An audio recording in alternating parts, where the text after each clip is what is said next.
Hey guys, my name is Amanda. Welcome to my channel. If you're new to my channel and you like the content you see today, please consider subscribing. If you have already subscribed, you're absolutely amazing and thank you so much for your support. Everyone, please consider giving me a big thumbs up as that really helps me out here on YouTube. Also, before I forget, if you do subscribe, remember to hit that bell button so you're notified every single time that I upload.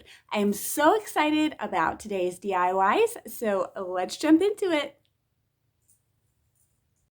For DIY number one, I'm going to show you this gorgeous piece of wall art using a Dollar Tree fence. This is inspired by Monarch Mom DIY. Her name is Cindy, and she is amazing. So let's jump right into it. You'll need a Dollar Tree garden fence and some paint sticks. So I began by just snipping off the bottoms of the fence so it's easier to work with. I then cut the sections apart using some sharp scissors. We're going to need two sections for one piece of art. So each fence would actually make two of these. Once you have your two pieces cut apart, just snip off any excess on the sides, any of those little gate closures, just snip them right off as I am doing here so your sides are just flat. Once that is done, here's what it looks like. I'm going to go ahead and paint these with my Waverly Celery chalk paint, and then I'm just going to lay out my paint sticks that I cut with my miter box. Got my dimensions by just laying my paint sticks down on top of these garden fence pieces and marking where I needed to cut. Then I just used a miter box to get nice clean cuts. Then I glued my frame together like so, with the smaller pieces actually resting on top of the larger pieces. Now, once I did this, I realized that each end of my little garden fence is kind of poking through at the bottom. You can see it. So I just went ahead and snipped off that rounded part, and that way you won't see any excess hanging over our frame. So I just went ahead and did that, and then I'm just laying everything out again, making sure it's all good. Then I give my frame a coat of Waverly Plaster chalk paint. I flip it over, lay my garden pieces the way I want them on the back side, and begin hot gluing them so that they are nicely adhered to the back of our frame. I just used hot glue in places where the lattice work or garden fence touches our paint stick. And then once this is all nicely glued down together, you can flip it over and your project is almost done. It's so cute, so gorgeous, so fast. About 5 minutes, honestly, if you don't count the sawing time. And then I just lightly distress with some antique wax, but that is a totally optional thing. Here is what it looks like. Thank you so much for the inspiration, Monarch Mom DIY. So today's challenge is one of my favorites. It's called Here's Your Crown, Women Supporting Women. It is hosted by my good friend Connie over at Connie's Creative Creations.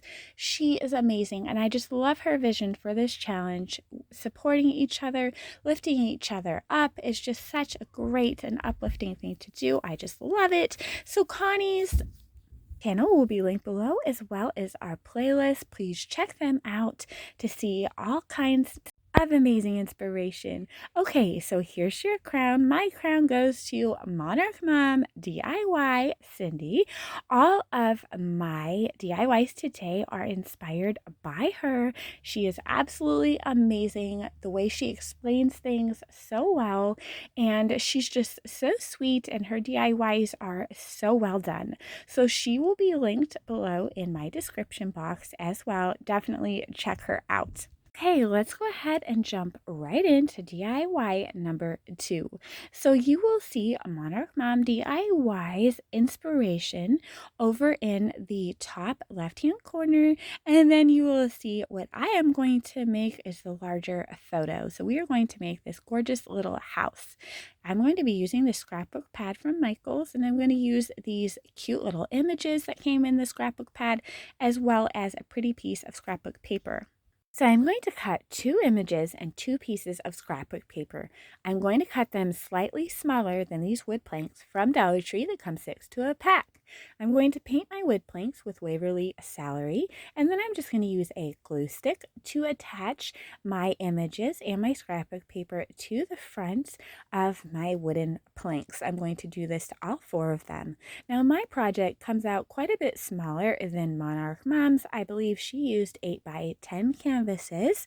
Mine is a lot smaller, but this is cute in any size. So then I flip over my prepared wooden planks, and I'm going to be attaching them with some craft sticks and some hot glue. Once that is done, I'll flip them back over. I'll take 2 more super jumbo craft sticks from Walmart, and I'll attach them in the top like so that they look like a V. I am then going to trim down the bottoms of the roof at a slant, as I think that looks nice. Now, my wooden planks were not all the same size, so the edges of my house are a little bit rough. I'm going to cover that by using this beautiful Dollar Tree farmhouse ribbon on either side of my house, just gluing it down to clean everything up. I am then going to attach my painted frame, painted with Waverly Celery chalk paint, to the top of my house, and I'm going to run some more of that beautiful farmhouse ribbon along the edge of my roof to tie everything together and just make it look gorgeous.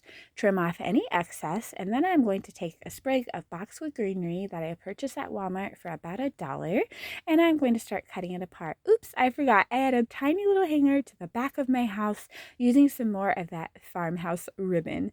Now here we are, clipping apart our boxwood greenery into teeny tiny pieces. I am then going to use hot glue to stagger each piece around in a small circle, and this will be our adorable little wreath in the middle of our house. Please be careful of your fingers. Hot glue is hot. Dollar Tree does sell some finger protectors that you could use and that I should use but can never find. Anyway, we just go all the way around this circle and make this adorable little boxwood wreath in the middle of our house. And here's what it looks like. I absolutely love it. I would love to try it again and make a larger one like Monarch Mom DIY did. But how cute. Okay, guys, let's get into DIY number 3. Inspiration for this DIY is in the top left corner, and what I am going to make is in the middle. So this is a pizza pan craft, and I loved hers. She used a canvas bag from Dollar Tree, but I am going to use a calendar image from the farmhouse calendar. I'm going to cut off the word, as I don't want it on the bottom of my pizza pan. I want it on the top. I think it will fit better and look better as well. So I just cut that apart. I'm going to paint my pizza pan black in the middle so the lines on the back of my calendar do not show, and then I'm going to paint the edges with Waverly plaster chalk paint. I'm going to lay out my calendar pages exactly how I want them, and then I'm just going to use my nail to go around the edges to see where I need to trim off. Now there is still that tiny little hole in the top of my wreath image where the calendar, you can kind of see it there where the calendar top is, but I'm not going to worry about that. I have a plan to cover it. So I'm going to adhere these images with my glue stick. I'm going to use glue stick on my pizza pan and also on my image, but you could use Mod Podge as well.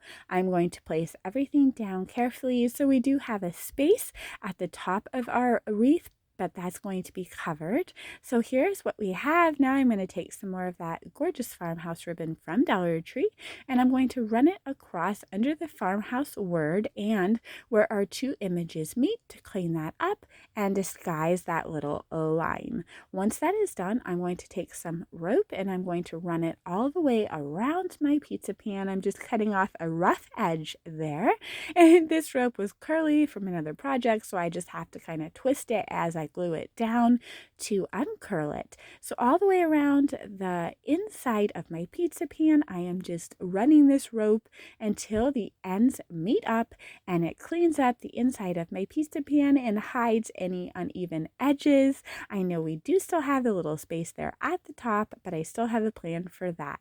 Now I'm just creating a little bow by making a little awareness bow shape and then squishing down the middle. Here's what that looks like. I am trimming off any excess, making a little middle for my bow with a tiny piece of scrap ribbon, just gluing that around, and then I'm going to go ahead and attach my bow with some hot glue right in the middle of the line that goes across our pizza pan under the farmhouse word. So it looks like the wreath has a little bow. Now I'm going to take some more of this boxwood greenery and I'm just going to place some on either side at the top corner. Well, it's not really corner because it's round, but you know what I mean, of our DIY, and just create a beautiful little decoration there with that, and also a little bit of baby's breath.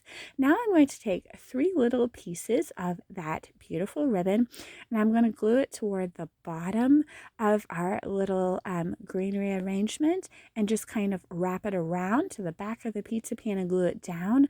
So instead of a bow for this greenery, it's just kind of a little band of ribbon. I think that looks so cute. Now I'm going to add some more greenery to cover up that little space on top of the farmhouse word. And here is what we have. This was so fast, so easy, inexpensive, and I think adorable. Okay, DIY number 4. This is actually the only DIY in this video that is not new. I have actually done this in a past Here's Your Crown challenge honoring Monarch Mom DIY. Since it was so long ago at the beginning of my channel that I posted this, and I absolutely love it. However, unfortunately, I couldn't seem to find the picture of the inspiration. Tried to copy it off my old video and that didn't work out. Anyway, long story short, here is what my wreath looks like. It is inspired by Monarch Mom DIY. You definitely have to check her out.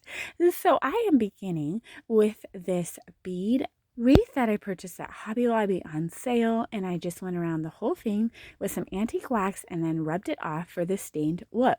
Now, I will say this was the beginning of my channel, so my editing is not good at all. I tried to take this footage and clean it up a little bit, but it's still not perfect, so please give me grace.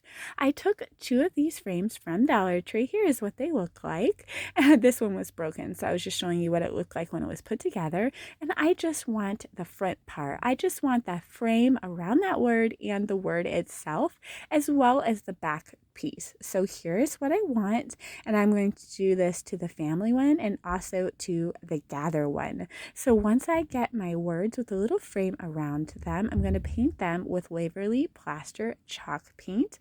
You can see a little hand in the corner. One of my sons was helping me paint that gather word. So once these are nicely painted, here we go. We're going to use 2 pieces of the scrapbook paper and cut down a piece that's going to fit on the back of that little piece that holds the frame. I'm going to use a glue stick. It looks like one of my little ones is using a glue stick actually, and we are going to go ahead and adhere that beautiful scrapbook paper to the back. We're going to do this for both of our images. Oops, it looks like we're getting a little messy there. Okay, trimming off any excess with our scissors, and then we're just going to glue those framed words down right on top of the beautiful scrapbook paper. So we'll have our family and our gather. So we're going to begin with our family. We are going to attach it down to the beads on one side of this wreath, and we're going to glue along the back so those beads do not move, and we're going to flip it over and do the same with the gather. We're going to add lots of hot glue so that the beads don't move around and our image is firmly in place. We want this to be a double-sided wreath just like Cindy from Monarch Mom DIYs was. Then I'm going to take some of this beautiful here from Walmart, and I'm going to be tucking it down in the space between the top of my 2 images. I'm going to make sure I place some on either side, so no matter which way you look at this, it looks beautiful. There is about an inch, maybe like an inch and a quarter gap there at the top, so this works perfectly. I'm going to take 2 beautiful flowers and just attach them back to back or butt to butt, so that when you're looking at the gather word, you see this beautiful white floral, and when you are looking at the family word, you see this beautiful pink floral. I'm going to glue this right there to the top where my 2 words attach, and I'm just going to continue with this lamb's ear, just filling it up and adding in some here and there wherever I think it looks pretty. So both sides of this wreath are gorgeous. I'm going to take a little bow made with some Dollar Tree burlap, and I'm going to attach it to a bead on the top, but I'm going to make sure that that bead can roll so I can turn that bead for either way that my wreath is facing, so either way it can have a bow. Here's what it looks like. I really hope that you like this one. So I really hope that you enjoyed all of our projects today. I'm going to go ahead and give you a brief reminder of what we made, and thank you so much for watching. Again, please consider subscribing if you haven't. If you recreate any of my projects and you would like to show me, I do have Instagram, which will be linked in the description box. Take care, friends. Here's a last little look at that adorable house that we made, as well as our pizza pan wreath, our beautiful wall art using the Dollar Tree garden fence, and our reversible wreath. I hope you enjoyed our projects today, and I will see you again very soon. Take care, friends. You can subscribe to my mom's channel, and thank you for watching today's craft and stay safe.